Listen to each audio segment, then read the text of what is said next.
प्यारे बच्चों, आज हम पुनः तुलसीदास कृत लक्ष्मण मूर्छा और राम का विलाप काव्यांश का दूसरा भाग पढ़ने जा रहे हैं। ये प्रसंग रामचरितमानस के लंका कांड से लिया गया है। सर्वप्रथम हम काव्यांश का सास्वर वचन करेंगे। सुत वित नारी भवन परिवारा, होई जाई जग बारही बारा। अस बिचारी जे हैं जागऊं ताता, मिलई न जगत सहोदर भ्राता। जथा पंख बिनु खग अति दीना, मणि बिनु फनी करिवर कर हीना। अस मम जीवन बंधु बिनु तोही, जो जड़ देव जियाबे मोही। जेहूँ अबद कबन मुँह लाई, नारी हेतु प्रिय भाई गवाई।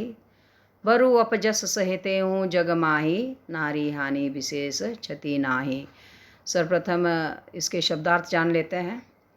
सुत कहते हैं पुत्र को, वित्त कहते हैं धन, नारी स्त्री को, भवन महल घर मकान भवन, परिवार जिसमें हम सब लोग रहते हैं।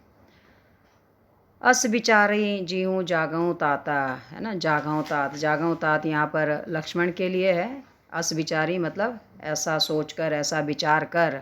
मिला ही न जगत सहोदर भ्राता, सहोदर भ्राता कहते हैं सगे भाई को। तो संसार में लक्ष्मण जैसा सगा भाई दोबारा नहीं मिल सकता। जथा पंख बिनु खग अति दीना, जथा पंख जिस प्रकार से, पंख के बिना, खग कहते हैं पक्षी को। दीन मतलब निर्बल, कमज़ोर, असहाय। मणि बिनु फनी, फनी सर्प को कहते हैं, सांप को। जिस प्रकार से सर्प मणि के बिना। करिवर कर हीना, करिवर कहते हैं हाथी को, कर सूंड हाथी की, हीना मतलब उसके बिना।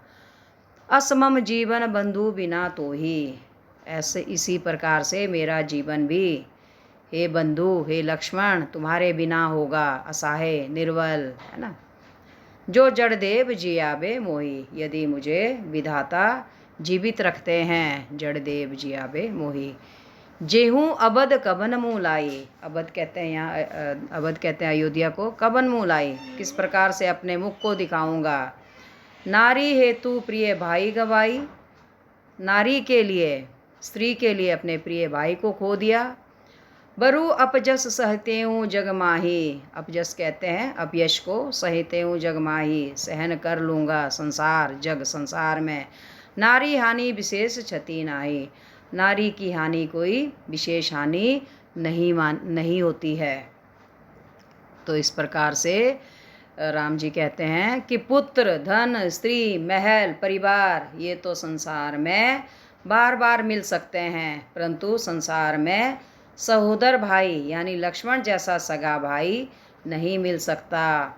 ऐसा अपने हृदय में जानकर हे भाई लक्ष्मण उठ जाओ।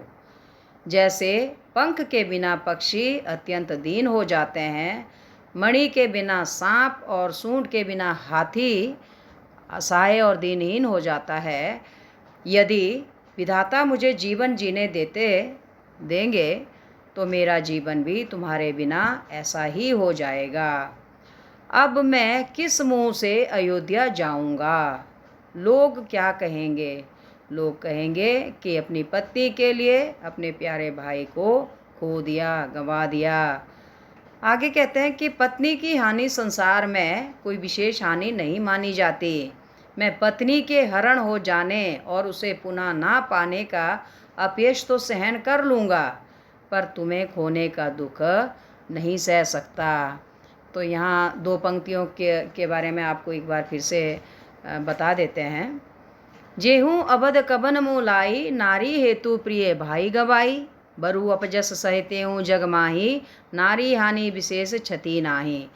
तो प्रश्न है, भाई के शोक में डूबे राम के इस प्रलाप वचन में स्त्री के प्रति कैसा सामाजिक दृष्टिकोण संभावित है? तो इसका आपको उत्तर भी बता देते हैं। भाई के शोक में डूबे राम ने कहा कि वह अवध क्या मुंह लेकर जाएगा। वहाँ लोग कहेंगे कि पत्नी के लिए प्रिय भाई को खो दिया। वह ये अपयश तो सहन कर लेगा कि वह नारी की रक्षा नहीं कर सका। नारी की हानि कोई विशेष हानि नहीं होती। तो राम के इस कथन से नारी की निम्न स्थिति का पता चलता है, यानी तुलसी के पुरुष प्रधान समाज में नारी को पुरुष के बराबर स्थान नहीं दिया जाता था, अधिकार नहीं दिया जाता था, उसे असहाय व कमज़ोर समझा जाता था। तो अब इसका शिल्प सौंदर्य करते हैं। राम का भाई के प्रति जो प्रेम है वो तो प्रशंसनीय है, परंतु नारी संबंधी जो विचारधारा है वो उचित प्रतीत नहीं होता। स्मृति बिंब का प्रयोग किया गया है ना। स्मृति अतीत की बातों को सोचकर,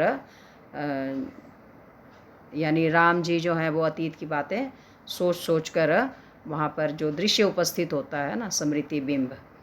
जथा पंख बिनु खग अति दीना, मणि बिनु फनी करिवर कर हीना में उदाहरण अलंकार है, क्योंकि उदाहरण दिया गया है। जैसे पक्षी का उदाहरण दिया, हाथी का उदाहरण दिया, सांप का उदाहरण दिया, तो इसलिए यहाँ पर उदाहरण अलंकार है। चौपाई छंद का सुंदर प्रयोग किया गया है। अवधि भाषा, करुण रस की धारा प्रवाहित हो रही है।